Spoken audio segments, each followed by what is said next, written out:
Bonjour à tous, c'est l'heure d'un nouveau vidéo, mais avant de commencer, je voudrais vous remercier pour votre soutien. La vidéo que j'ai publiée la semaine passée en est maintenant rendue à 64 vues et de 2 abonnés, je suis passé à 7. C'est sûr que ce n'est pas des chiffres faramineux comparés à d'autres canaux YouTube, mais pour moi, c'est très encourageant. Ça démontre qu'il y a un besoin dans la province du Québec pour le message que je transmets à propos des témoins de Jéhovah. Donc, je vous remercie une fois de plus pour votre soutien. Continuez à partager, continuez à publier mes vidéos dans les réseaux sociaux, sur Facebook, sur YouTube. Ne vous gênez pas.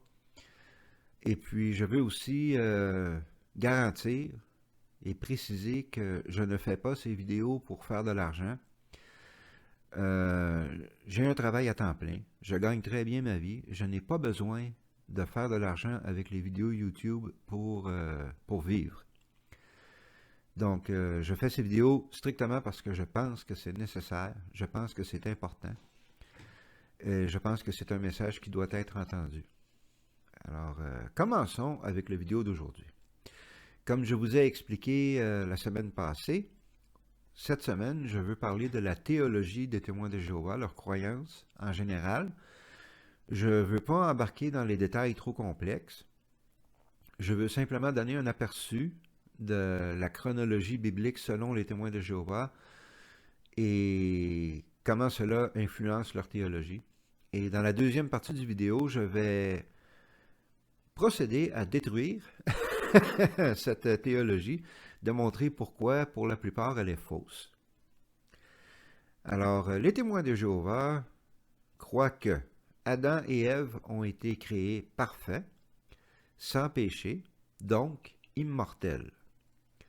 Lorsqu'ils ont décidé de manger le fruit du fameux arbre défendu, l'arbre de la connaissance du bien et du mal, ils ont commis un péché.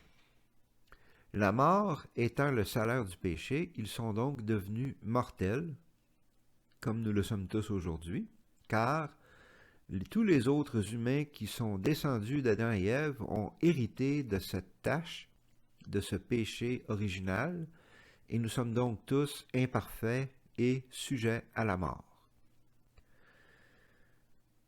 Jésus est venu sur la terre comme homme parfait. Il était le Fils de Dieu, que Dieu lui-même a envoyé ici pour racheter le péché des humains. En se sacrifiant sur la croix ou le poteau, il a racheté le péché des hommes, il a donné une vie parfaite pour une vie parfaite. Il est donc devenu l'intermédiaire entre Dieu et les humains. Il n'y a pas de salut sauf par l'entremise de Jésus.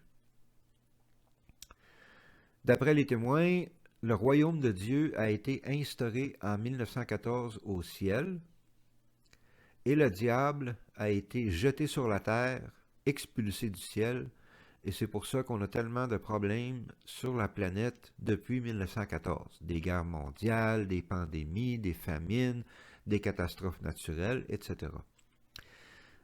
Comment les témoins de Jéhovah en arrivent-ils à la date 1914? Ça, c'est intéressant. C'est bien entendu un calcul qui a rapport avec la Bible, car les témoins de Jéhovah croient que la Bible est la parole de Dieu, complètement, entièrement, et doit être obéie à la lettre. Bon. Dans le livre de Daniel, au chapitre 4, il y a une prophétie qui a été occasionnée par un rêve que le roi de Babylone a eu, le roi Nebuchadnezzar, où il a vu un arbre immense qui a été coupé, qui a été attaché pendant 7 temps, et après ces 7 temps, on a permis à l'arbre de pousser à nouveau. D'après les témoins, ceci est une prophétie qui indique que le royaume de Dieu sur la terre a été éliminé, et pendant 7 temps, il n'y aura plus de royaume de Dieu sur la terre, ni au ciel. À la fin de ces 7 temps, le royaume de Dieu sera instauré au ciel. D'après les témoins, ces 7 temps ont commencé en 607 avant notre ère, la date que les témoins de Jéhovah disent que Jérusalem a été détruite par les Babyloniens. En détruisant le temple de Jéhovah à Jérusalem, le royaume de Dieu sur la terre a été éliminé, et donc les 7 temps d'absence du royaume de Dieu ont commencé en cette année-là. Qu'est-ce que c'est un temps? Eh bien, d'après Révélation 12, verset 6, 3 temps et demi sont 1260 jours. Donc, 7 temps sont 2520 jours. Et là, c'est des jours, c'est pas des années. D'après Nombre 1434, un jour équivaut à un an. Donc, si on prend 607 avant notre ère et qu'on rajoute 2520 ans, on tombe à 1914. C'est pour cela que le royaume de Dieu a commencé au ciel en 1914. Nous sommes présentement dans les derniers jours, c'est-à-dire les derniers jours où le système de choses terrestres a le pouvoir. Bientôt, Dieu va déclencher la guerre d'Armageddon, dans laquelle il détruira l'ancien système de choses. Il y aura un royaume millénaire de 1000 ans instauré. Pendant ces 1000 ans, le diable sera attaché et confiné. Il ne pourra plus influencer les affaires humaines. La planète se reconstruira sous la gouvernance de Jésus et de 144 000 élus qui seront au ciel avec lui. Les 144 000 étant bien entendu tous des témoins de Jéhovah. Les autres témoins de Jéhovah seront sur la terre en tant qu'êtres humains parfaits, c'est-à-dire immortels. Après 1000 ans, le diable sera relâché et essaiera une dernière fois de tenter l'humanité pour se détourner de Jéhovah, et finalement il sera entièrement détruit et nous aurons tous la vie éternelle dans le paradis sur la terre. Ils vécurent heureux à tout jamais. Bon, ceci illustre en général la théologie des témoins de Jéhovah. Voici maintenant pourquoi cette théologie est complètement à côté de la traque. Premièrement, la création, c'est de la bullshit. La science a prouvé, et il y a un poids immense de preuves qui prouvent que la création n'est jamais arrivée, que ce soit le mythe de la création chrétien, musulman, bouddhiste, hindou, juif, peu importe. C'est un mythe. L'être humain est le produit de l'évolution et de la sélection des espèces. C'est prouvé. Et puis, on n'a rien qu'à regarder les fossiles, l'âge immense de la planète, 13 billions d'années, pour comprendre que la création, ça ne peut pas être vrai. J'en parlerai pas plus que ça, là, mais vous avez juste à faire quelques enquêtes sur Internet et même dans des bibliothèques ou des librairies pour voir qu'est-ce qu'il y en a. Donc, Adam et Ève n'ont jamais existé. C'est ça qui est ça. Et puis, l'immortalité. Franchement, quand on y pense, c'est pas une si bonne chose que ça. C'est un beau rêve. Personne ne veut mourir. Tout le monde veut vivre éternellement. On veut tous être immortels. Mais pensez-y un peu, si l'être humain était immortel, imaginez la population de la planète. On est 7 milliards présentement. Puis la planète a de la misère à soutenir cette population. Alors, imaginez si tous ces gens vivaient éternellement et continuaient à avoir des enfants. Ça serait intenable. La seule solution, ce serait que les gens arrêtent d'avoir des enfants. Personnellement, moi, j'ai toujours choisi de ne pas avoir d'enfants, mais il y a beaucoup de gens qui veulent des enfants, qui veulent les joies d'être parents. Ils seraient privés de ce plaisir. L'immortalité, c'est un beau rêve, mais c'est impossible. On peut vivre plus longtemps grâce aux avances de la médecine moderne, Mais on vieillit et on meurt. La mort fait partie de la vie. Il faut l'accepter. En ce qui concerne Jésus, il y a beaucoup de spécialistes et d'historiens qui vont jusqu'à dire que Jésus n'a jamais existé. Ça, j'irai pas jusque-là. Je crois que Jésus a effectivement existé, mais je ne crois pas que c'était le Fils de Dieu. Je ne pense pas qu'il a fait des miracles, qu'il a transformé l'eau en vin, qu'il a ressuscité des morts, qu'il a guéri des aveugles ou des lépreux. Tous ces récits qui sont écrits dans les évangiles, Matthieu, Marc, Luc et Jean, ces évangiles ont été écrits à peu près 70 ans après le décès de Jésus en 33 de notre ère. Matthieu, Marc et Jean, Matthieu et Jean, excusez-moi, étaient les seuls qui ont vu Jésus de son vivant. Et même là, ils ont attendu tout ce temps-là pour écrire leurs évangiles.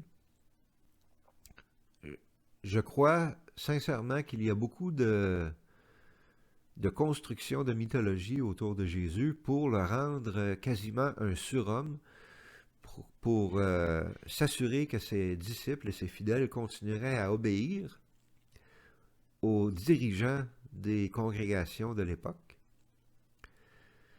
Et puis, plus les siècles ont avancé, plus c'est devenu extrême, car la légende de Jésus est devenue, comme on le sait, toutes les religions chrétiennes de la planète. On ne parlera pas de Marie, puis tous les saints. Ça, c'est une autre histoire dans laquelle je ne veux pas embarquer aujourd'hui. Et puis, finalement, le fameux calcul de 1914. Je vais commencer par dire que le verset de Nombre 14.34 qui dit un jour pour un an, quel contexte? Dans quel contexte on a dit ces paroles? C'était lorsque les Juifs qui étaient sortis de l'Égypte pendant l'Exode étaient arrivés proches des frontières d'Israël ou de Canaan, comme ça s'appelait à l'époque. Ils ont envoyé des espions pour voir la situation militaire et économique de ce pays. Les espions sont revenus et ils ont dit il y a beaucoup de ressources, c'est vraiment le territoire du lait et du miel, on va être bien ici, mais il y a beaucoup d'armées, il y a beaucoup de soldats, ce ne sera pas facile d'envahir et de conquérir ce pays. Donc les Juifs se sont mis à pleurer et à se plaindre. Pourquoi est-ce que Dieu nous a sortis d'Égypte si c'était juste pour qu'on vienne ici pour se faire tuer? Dieu s'est fâché et il a dit, puisque les espions ont été dans Canaan pendant 40 jours, un jour pour un an, vous passerez 40 ans à errer dans le désert jusqu'à ce que cette génération soit morte et que la génération suivante puisse entrer en Israël. Bon, ça ne veut pas dire ça que chaque fois que la Bible parle de jours, il faut les transformer en années. C'était juste dans cette situation-là. Deuxièmement, l'Exode, encore là, il n'y a aucune preuve archéologique qu'il y a eu un Exode, ni dans les récits bibliques, ni dans les récits historiques de l'Égypte ou de Canaan. Il y a eu quelques incidents qui pourraient indiquer un lien avec l'Exode, comme la destruction de Jéricho. Mais encore là, on parle d'événements qui sont arrivés il y a des milliers d'années. Beaucoup de mythologie, beaucoup de construction de légendes autour de ces événements. Si un peuple de millions de personnes avait erré dans le Sinaï pendant 40 ans, il y aurait des preuves. Le Sinaï est à peu près la grosseur du Nouveau-Brunswick, si je ne me trompe pas. C'est pas gros. Les archéologues n'ont rien trouvé. Aucune trace de poterie, aucune trace d'armes, aucune trace de campement, aucune trace d'édifice, rien du tout pour indiquer que tous ces gens avaient erré dans cette région pendant 40 ans. Ils n'ont laissé aucune trace. Ils étaient vraiment propres. Aussi, pour errer 40 ans dans une zone qui est à peu près la grosseur du Nouveau-Brunswick, il ne faut pas avoir un très bon sens de l'orientation. Puis les archéologues ont vraiment essayé. les archéologues chrétiens en particulier, ils voulaient désespérément trouver des preuves de l'Exode pour justement prouver que la Bible était vraie, mais ils n'ont jamais été capables de rien trouver. Deuxièmement, la date de la destruction de Jérusalem par les Babyloniens. Les témoins de Jéhovah se basent sur la chronologie biblique pour dire que Jérusalem a été détruite en 607 avant notre ère. Mais tous les historiens, tous les spécialistes, tous les archéologues sont d'accord pour dire que la ville de Jérusalem n'a pas été détruite en 607 avant notre ère. Il n'y a aucune preuve de cela. Il y a un débat à propos de la date précise, effectivement, mais le débat se situe entre 586 et 587 de notre ère. C'est pas un gros débat. Ce serait 20 ans après 607, avant notre ère. Parce que, vu que c'était les années avant notre ère, on les compte à reculons. 607, 606, 605, etc., jusqu'à l'an 0. Il y a des preuves archéologiques qui soutiennent ces dates-là. Beaucoup de tablettes gravées ont été trouvées au Moyen-Orient qui parlent de la conquête de Jérusalem, en particulier les chroniques de Nabonide, qui parlent le premier siège de Jérusalem qui a eu lieu en 597, avant notre ère. Et le fameux deuxième siège, là où la ville a été complètement détruite, en 587. Quoique les dates ne sont pas tout à fait précises, mais quand même, on ne parle pas d'un débat de 20 ans, on parle d'un débat de 1 ou 2 ans. La vérité, c'est que les versets bibliques peuvent être interprétés de toutes sortes de façons. On peut prendre un verset en particulier, comme celui de un jour pour un an dans Nombre 14, et s'en servir pour dire, ah ben, chaque fois que la Bible parle d'une prophétie où il y a des jours, il faut transformer ça en années. Non, pas nécessairement.